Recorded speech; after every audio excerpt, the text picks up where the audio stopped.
आज अपनी जाति के लिए, अपने क्षेत्र के लिए सम्मान और अधिकार की लड़ाई पूरा जीवन लड़ने वाले बोडोफा उपेंद्रनाथ ब्रह्मा की 35वीं पुण्यतिथि और मेरा सौभाग्य है कि उसी दिन दिल्ली के दिल जैसी कैलाश कॉलोनी में, जो दिल्ली का सबसे बड़ा साम्रांत क्षेत्र है, वहां पर बोडोफा की आदमकद प्रतिमा और एक बहुत बड़े राजमार्ग का नाम बोडोफा के नाम पर देने के लिए मैं आ गया। दिल्ली में लगी ये प्रतिमा सिर्फ बोडोलैंड के लिए महत्वपूर्ण नहीं है, मेरे बोडो भाइयों बहनों के लिए महत्वपूर्ण नहीं है। पूरे देश भर में छोटी छोटी जो जनजातियां हैं, जो आजादी के कई सालों तक सम्मान की खोज में संघर्ष करती रही, अपनी भाषा के लिए, अपने धर्म के लिए, अपने जाति के लोगों के उत्कर्ष और विकास के लिए, जब बोडोफा की प्रतिमा यहां लगती है, उपेंद्रनाथ ब्रह्मा की जब प्रतिमा यहां लगती है, न केवल बोडोलैंड, न केवल आसाम, देश भर की इस सभी छोटी जनजातियों का सम्मान होता है। और आज इनकी 35वीं पुण्यतिथि पर देश के महान दूरदर्शी पुत्र बोडोफा उपेंद्रनाथ ब्रह्मा जी को मैं प्रणाम कर कर मेरी बात की शुरुआत करना चाहता हूं। मित्रों, अभी अभी कार्यक्रम की शुरुआत के पहले हमने पहलगांव में जो आतंक की भेंट चढ़े, जिनका बलिदान हुआ, वो हमारे प्यारे भाइयों बहनों को श्रद्धांजलि दी।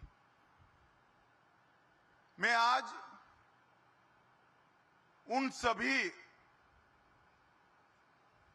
आतंक की भेंट चढ़ने वाले हमारे नागरिकों को, उनके परिवारजनों को कहना चाहता हूं, एक क्षति सिर्फ आपकी क्षति नहीं है, आपके जितना ही दर्द देश के हर नागरिक के दिल में है, हर नागरिक इतना ही दुख का अभिव्यक्ति करना चाहता है। और मैं आज पूरे देश की जनता को यह बताना चाहता हूं कि 90 के दशक से कश्मीर में जो आतंकवाद चला रहे हैं, उनके खिलाफ हमारे प्रधानमंत्री नरेंद्र मोदी जी का जीरो टॉलरेंस का नीति है। हम मजबूती के साथ अपनी लड़ाई लड़े हैं और आज वो ये न समझ ले कि हमारे 27 नागरिकों का जान लेकर ये लड़ाई जीते हो। मैं सभी आतंक फैलाने वालों को कहना चाहता हूं कि लड़ाई का अंत नहीं है, एक मकाम है। हर व्यक्ति को चुन चुन कर जवाब भी मिलेगा, जवाब भी लिया जाएगा।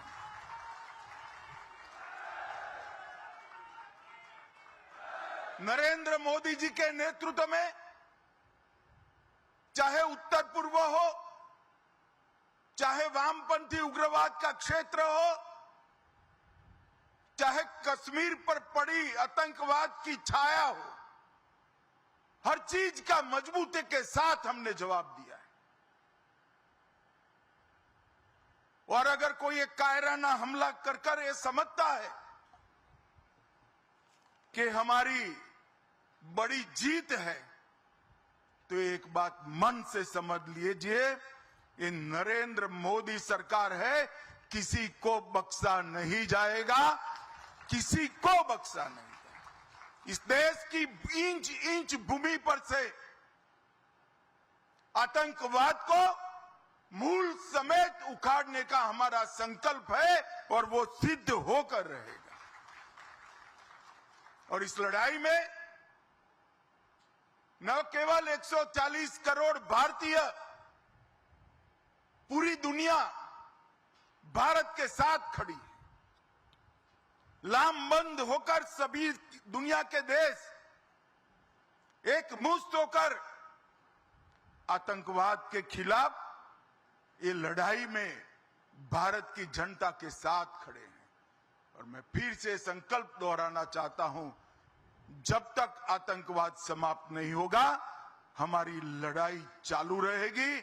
और जिन लोगों ने एक कृत्य किया है उसका उचित दंड उनको निश्चित रूप से दिया जाएगा। भाइयों बहनों, आज बोडोफा उपेंद्रनाथ ब्रह्मा की 9 फुट ऊंची प्रतिमा का यहां अनावरण किया गया। बोडोफा न केवल बोडोलैंड के लिए, न केवल बोडो जाति के लिए, समस्त आदिवासी समुदाय के लिए सम्मान, पहचान और समान अधिकारों की लड़ाई के लिए जाने जाते हैं। इतने छोटे से कालखंड में देश के एक विषम क्षेत्र में जन्मे आदिवासी बच्चे ने पूरे जनजातीय समाज को एकजुट कर अपने अधिकार के लिए शांतिपूर्ण मार्ग पर लड़ने की शिक्षा दी। हम बोडो है, इसका हमें गर्व है और इस सूत्र को लेकर बोडोफा ने दारुण गरीबी में जीने वाले सभी जनजाति के लोगों को एकत्रित किया और संघर्ष करने की शुरुआत की।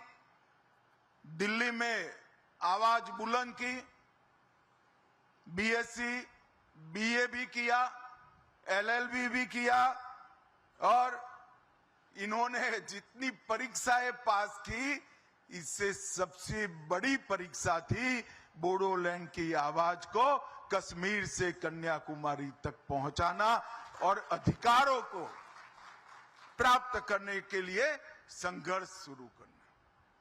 मगर आज बोडोफा नहीं है, जियो और जीने दो का उनका सूत्र पूरे बोडोलैंड, पूरे आदिवासी समाज ने स्वीकारा है।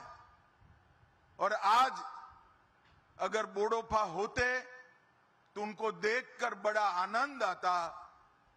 हजारों युवाओं के बलिदान के बाद आज हमारा बोडोलैंड शांति और विकास के रास्ते पर आगे बढ़ चुका है।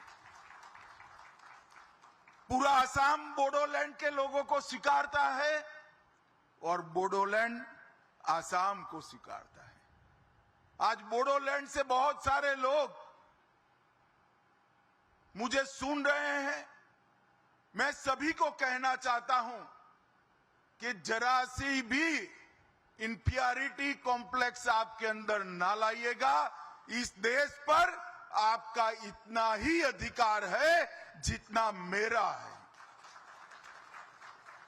अब बोडोलैंड के युवा अपने अधिकार के लिए लड़ने की जरूरत नहीं है। 2014 से एक ऐसे व्यक्ति का शासन इस देश में है, ऐसी पार्टी का शासन इस देश में है जो मानते हैं कि भारत पर सबका अधिकार है और सब पर भारत का अधिकार है। और इसी सूत्र के तहत आज बोडोलैंड विकास के रास्ते पर आगे बढ़ा है। मैं 2019 में गृह मंत्री बना प्रधानमंत्री जी ने नॉर्थ ईस्ट की समस्याओं को कंसंट्रेट करने का कहा। बोडोलैंड के लोगों के साथ चर्चा हुई। प्रमोद जी यहां बैठे हैं। 9 महीने की विशद चर्चा के बाद 2020 में बोडो एग्रीमेंट हुआ और सभी लोग हथियार डालकर आज मेन स्ट्रीम में शामिल हो चुके हैं। मगर देश भर के जनजाति समाज को मैं कहना चाहता हूं, भारतीय जनता पार्टी की जो सरकार है वो जो समझौते करती है इसका पालन भी करती है। भूतकाल में कई ऐसे समझौते हुए जिसका पालन भी आज हम कर रहे हैं। उन्होंने नहीं किया अपने समय में, मगर मैं बोडो वासियों को बताना चाहता हूं, बोडोलैंड वासियों को बताना चाहता हूं कि आपसे जो समझौता हुआ उसके 96% मुद्दे हमने क्लियर कर दिए हैं। और हेमंत जी यहां बैठे हैं। हेमंत जी आज निर्णय कर जाइए कि असम में चुनाव के पहले 100% मुद्दों को हम क्लियर कर देंगे। ये नरेंद्र मोदी सरकार का, ये भारतीय जनता पार्टी की सरकार का एक बहुत बड़ा भेंट है असम के लोगों को, नॉर्थ ईस्ट के लोगों को। हमने 20 से ज्यादा समझौते किए हैं। नॉर्थ ईस्ट में हमारे कॉल पर 10,000 से ज्यादा लोग हथियार छोड़कर मेन स्ट्रीम में आए हैं और ये 20 से ज्यादा समझौतों की एवरेज निकाले तो 78% बातों की पूर्ति ये 3-4 साल में भारतीय जनता पार्टी की मोदी सरकार ने कर दी। यही बताता है कि हम जो कहते हैं वो करते हैं। और आज पूरा असम शांति के रास्ते पर आगे बढ़ चुका है। और मैं बोडोलैंड की एक विराट रैली में, लाखों लोग थे, बहुत बड़ी रैली हुई थी। वो रैली में कहकर आया था कि हम मई एंड के पहले बोडोपा की प्रतिमा भी लगाएंगे और उनके नाम पर रास्ते का नामाभिधान भी करेंगे। और आज 1 मई को उनकी पुण्यतिथि के दिन, अभी मई समाप्त भी नहीं हुआ है और ये वादा हमारा आज पूरा हो चुका है। जिस दिल्ली के बोट क्लब पर बोडोपा ने बहुत बड़ी रैली कर बोडोलैंड के मुद्दों से पूरे देश को झकझोरने का काम किया था। 1987 की ऐतिहासिक जज फील्ड रैली और जिला स्तरीय सामूहिक रैलियों के माध्यम से जो जागृति लाई, आज वो उसका उद्देश्य पार कर चुकी है।